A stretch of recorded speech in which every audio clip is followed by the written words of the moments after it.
Growing up, my parents had this crazy one rule that they used to drive me just crazy. Every time the door opened, I would hear, "Are you going out to play?" Yes. Okay, well, hey, Junior, either stay in the house or go back outside. You are letting out all the cold air. Now, listen, as a kid, that makes absolutely no sense. The house felt the same, the air felt the same. Nothing seemed to actually change. But when I moved out on my own and opened that first electric bill, everything clicked. See, that's when the dots actually connected. It wasn't about the door, it was about the cost of inefficiency. I couldn't see it yet. It was about responsibility showing up before understanding actually does. Therefore, I realized something very important.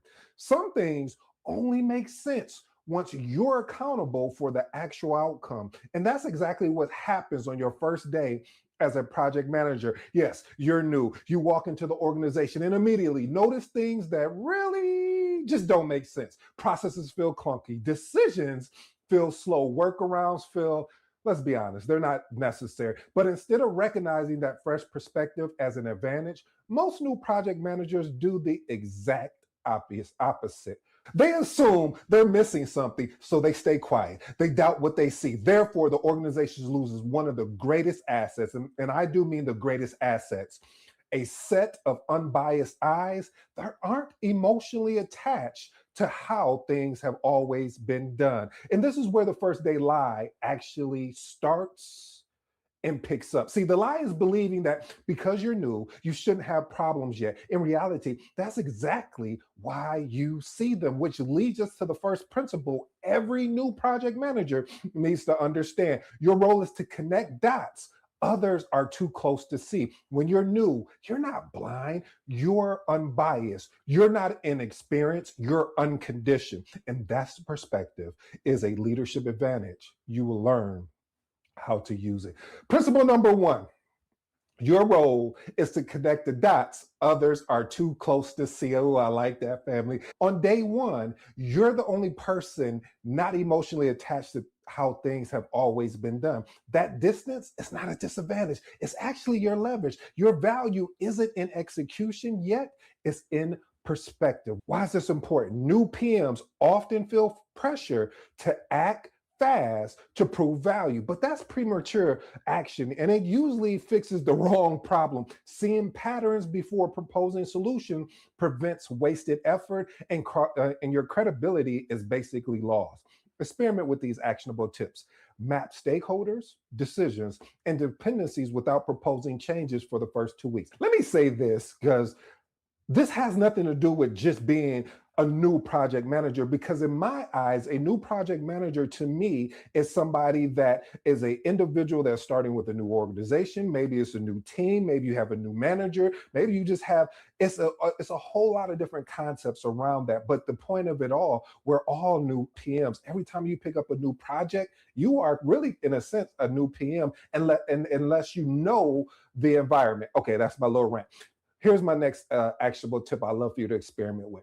After meetings, write down what felt just misaligned or unclear instead of what needs to be fixed. Here's my professional advice, family.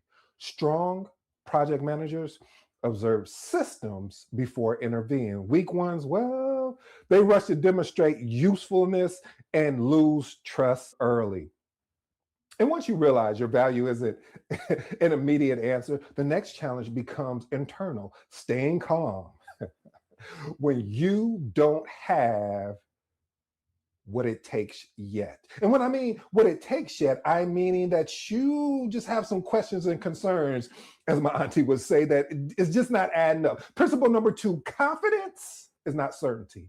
It's composure in uncertainty. Oh, I like that, family. See, confidence on day one doesn't mean knowing the plan. It means staying steady while the plan is steadily forming. Teams read your emotional state more than your actual words. Why is this important?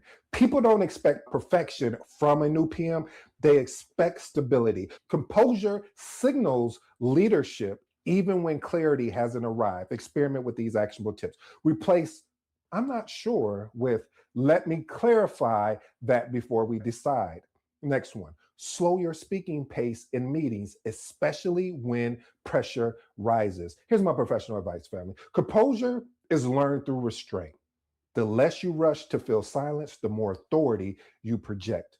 And most anxiety on day one isn't caused by uncertainty itself, but by assumptions made inside. Principle number three: imposter syndrome spikes when expectations are assumed instead of clarified. Oh, this is about to get good, family. See, when expectations are vague, your mind fills in the gaps with self doubt. Clarity, though, dissolves fear faster than any reassurance ever will. Why is this important?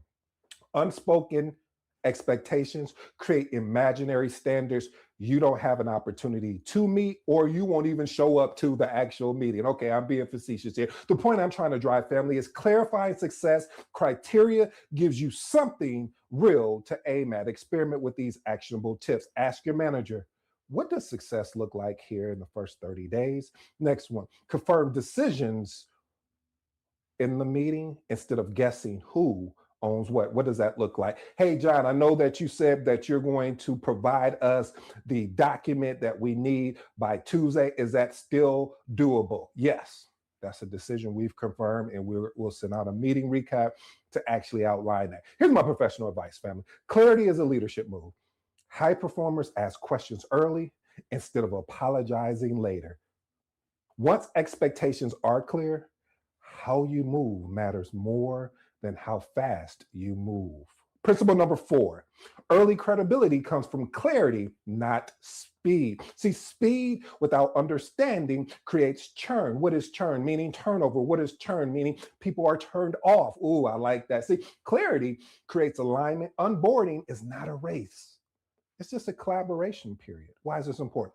Teams trust PMs who make things understandable, not those who rush timelines before understanding the constraints. This is why I always tell you, family, I understand you just got your CAPM. I understand you just got your PMP, but you have to also understand of the people you are working with, your project team, your stakeholders, to know where they're at. So just don't come in and start talking all of this PM language or lingo and they are confused. We have to boil it down so it makes sense for them, and then we can give them the technical term of which it aligns of what we're asking. Okay, I know I'm on my rant today, but it's worth it. Here, experiment with these actionable tips. Summarize meetings in plain language instead of adding new action items. Next one, ask, what problem are we solving before discussing solutions?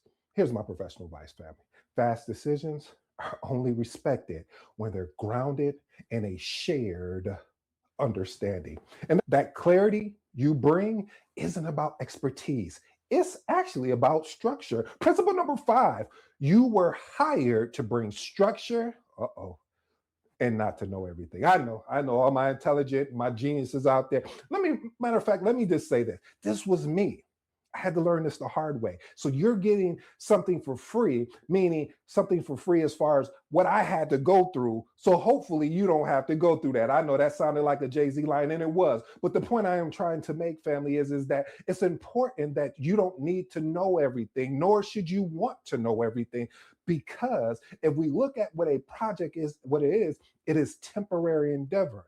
And that means if it's temporary endeavor and it's unique, that means you shouldn't know everything. See, your job is to organize ambiguity, not eliminate it on day one.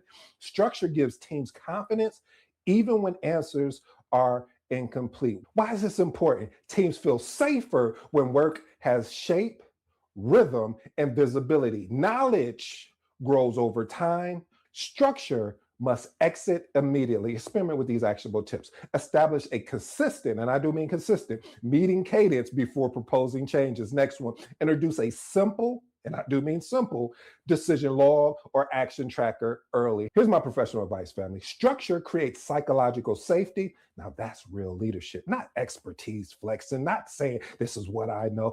Matter of fact, let me just say this. This is where the lie shows up and tries to derail you.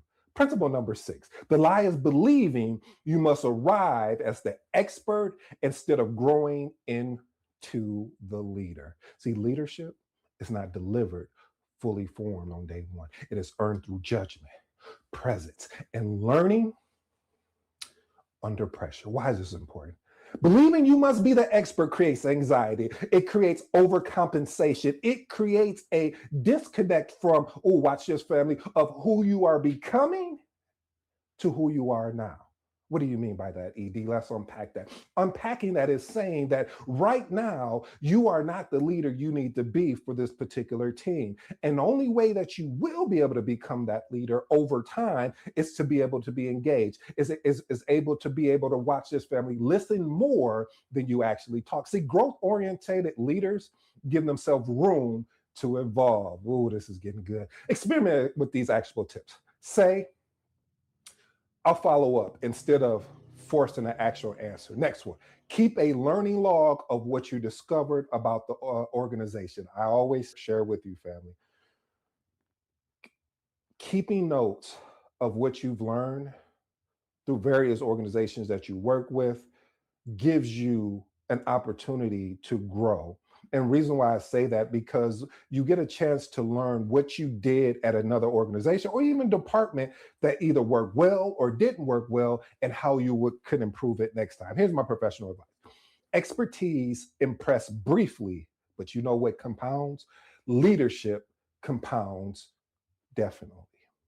See, part of growing into leadership is understanding the system you stepped into. Principle number 7, every organization already has momentum before you arrive. I like that. See, because projects are moving along before you even join. Ignoring that momentum creates resistance. Respecting it, you know what you just did? You've just created influence. And why is this important? Change sticks when it works with the existing motion, not against it. Experiment with these actionable tips. Ask, what's already working that we should protect? And next one, identify informal influencers, not just formal leaders. Here's my professional advice, family.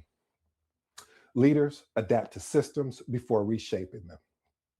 And understanding momentum allows you to focus on what actually matters first. Principle number 8, you don't need to prove value on day one, but you do need to demonstrate judgment.